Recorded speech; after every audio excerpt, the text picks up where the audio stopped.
horse. Oh, I was falling off the horse trying to act still. Khaleesi. Okay, let's do it again, please.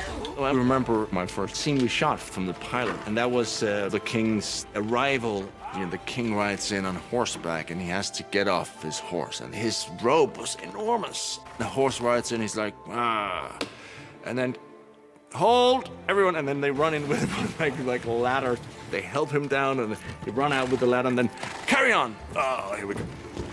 I vaguely remember it. It was like Sean Bean and Mark Addy and Lena, and I remember being so overwhelmed and terrified. I remember everybody clearly. I remember baby Sophie and baby Maisie and baby Isaac. And now they're, you know, out there, full grown. And here we are, season 8. It's cinematic. We're making 10-hour movies every year. The fact that this is really a full stop on this story is sad, because I think everyone's been so invested in this story that we never want to see this come to a close, but it must, and it will be good.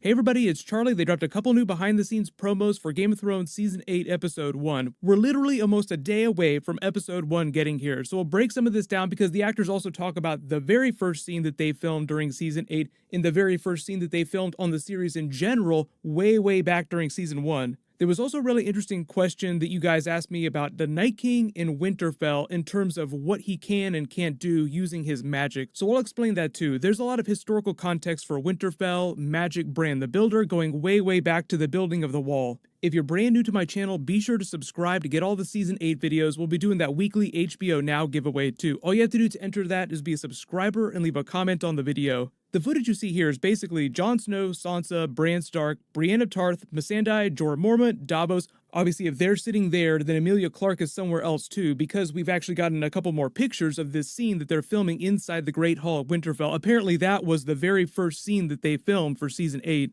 You have Daenerys, Sansa, Jon sitting at the table. Then in this shot here, you can actually see Bran sitting way off in the background right next to the table on the left side of the frame, where Brienne is sitting next to the Little Bear, Jon, Royce, and Davos. Sansa's still wearing her old outfit from last season. She hasn't got that leather armor upgrade that you see in all those other pictures. That might come later in the episode or maybe during episode 2. But Daenerys gets a whole bunch of costume changes, so it makes sense that Sansa would have a bunch of costume changes as well. They talk about all their funny moments during the very first scene that they filmed during Season 1, Episode 1 for the pilot episode. I assume that they're talking about the legit pilot and not the scrapped pilot that everybody keeps making fun of. Nikolai Coster-Waldau, Jaime Lannister, was making fun of that original pilot a little while ago during an interview. Who knows if we'll ever get to see footage of that, but they keep saying that it's terrible, so I assume that they won't release that. The funny thing about Kit Harington's very first scene is he said he was up at the wall, so he'd already taken the black at that point in the story, just walking along that corridor, trying not to mess up. But then when Sophie Turner is talking about her very first scene as Sansa Stark, she's talking about when Robert Baratheon arrived, and Nikolai Coster-Waldau also talks about some of the funny moments during that, like trying to get Robert off of his horse. Like it took a whole bunch of crew members, they had to put a giant box next to the horse just because his robe was so long, and it wound up being so awkward that they had to cut around it. I'm assuming most of the other Stark children, like Maisie Williams, also had their very first scene in this moment too, if Sansa was having her first scene then. But you notice Jon Snow in the background of that shot, so he was here for that scene, and Kit Harington was filming before this. So I'm assuming the scene of Robert Baratheon and the Lannisters meeting the Starks happened much later in the filming schedule than some of this early stuff up at the wall. But like when John Bradley talks about his first moments as Sam up on set, he didn't actually join the show till after the pilot. Sam's like the only person in this video that talks about having his first scene that wasn't during the pilot. The interesting thing about Emilia Clarke's first day on set that she talks about, obviously it's a funny story, she kept falling off her horse because she didn't know how to ride a horse, she was right out of school, so it was just really awkward and she kind of chuckles her way through it. But this scene didn't happen in the pilot episode, they actually put it during episode 2, so maybe they just filmed it while they were filming all these pilot scenes and thought that it worked better during episode 2. But if you ever go back and you watch the pilot, which you may have done recently, if you look at the scene of Robert and Ned in the crypts going to Lyanna Stark's statue,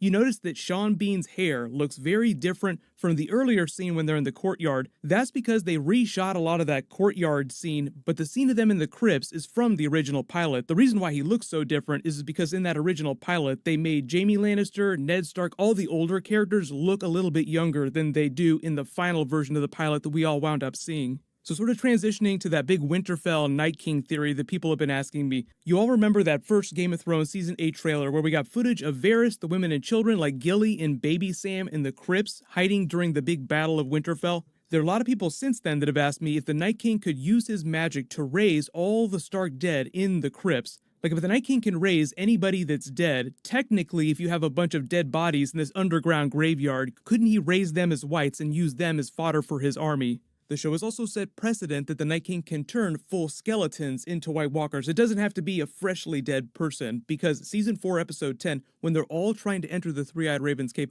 all those Ray Harryhausen-looking skeleton whites come up like a bunch of landmines to try and stop them from entering.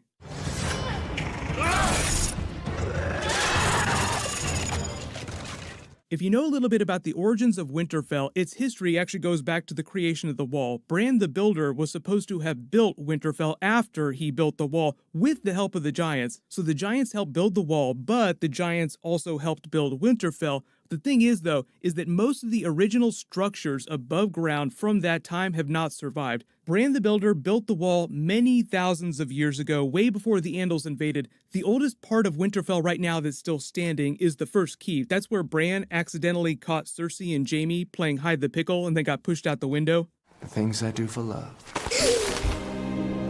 That was built around the time of the Andal invasion, which was a couple thousand years after the creation of Winterfell. So there's still like a lot of older structures that just didn't survive, except for the Godswood in the crypts, because Bran the Builder built Winterfell around the Godswood for a very specific reason. And if you notice, the crypts, even though they're underground, are located right next to the Godswood. So think about it this way: if there was special magic used to enchant the wall when it was built, Bran the Builder would have known about that. He also probably had some enchantments laid on Winterfell that helped protect it. But this is many thousands of years ago, and in present day, what just happened a couple seasons ago, Bran was marked by the Night King. The Three-Eyed Raven said that because he's marked you, that's broken the enchantment on the wall, and he can now pass south. It's not enough to just use Viserion to melt the wall. He had to break the enchantment before he could use the dragon to do that. So if you consider that the idea of the Three-Eyed Raven, the person that holds that enchantment and keeps it in place, is a transitive thing, like it's passed from one person to another, the Three-Eyed Raven tells Bran, it's time for you to become me, and uploads his consciousness and all of his knowledge and his magic into Bran. So when the Night King broke the enchantment on the wall by marking Bran, he also probably broke any other enchantments that were laid around the creation of the wall, which would be the stuff down at Winterfell.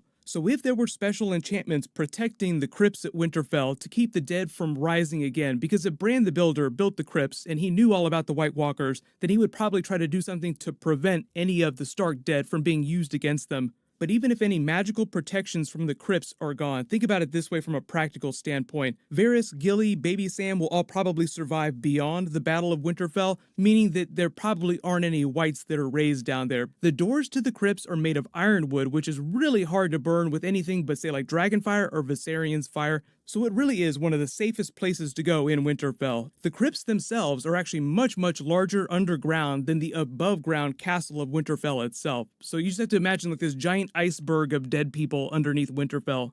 The further down you go in the crypts, the older the Stark dead. So you have to guess that Bran the Builder is probably buried on the lowest level, but they say that the lower levels have all been collapsed. So hopefully that explains, just from a practical standpoint, why they probably won't be raising a whole bunch of undead Stark skeletons during the Battle of Winterfell. I may do one more bonus video before episode 1 happens. Sunday, they're also doing a special panel for the Mandalorian Star Wars TV series, so I'll do a trailer video for that too. Leave all your requests in the comments below. I'll remind everybody about the HBO Now giveaway in my episode 1 video on Sunday. I'll name a giveaway winner on Monday when I post that episode 2 trailer video. So while you wait for everything, click here for all my Game of Thrones Season 8 trailer videos and bonus videos, and click here for that brand new Star Wars Episode 9 trailer. Congratulations everybody, the long wait is over. I'll see you guys tonight.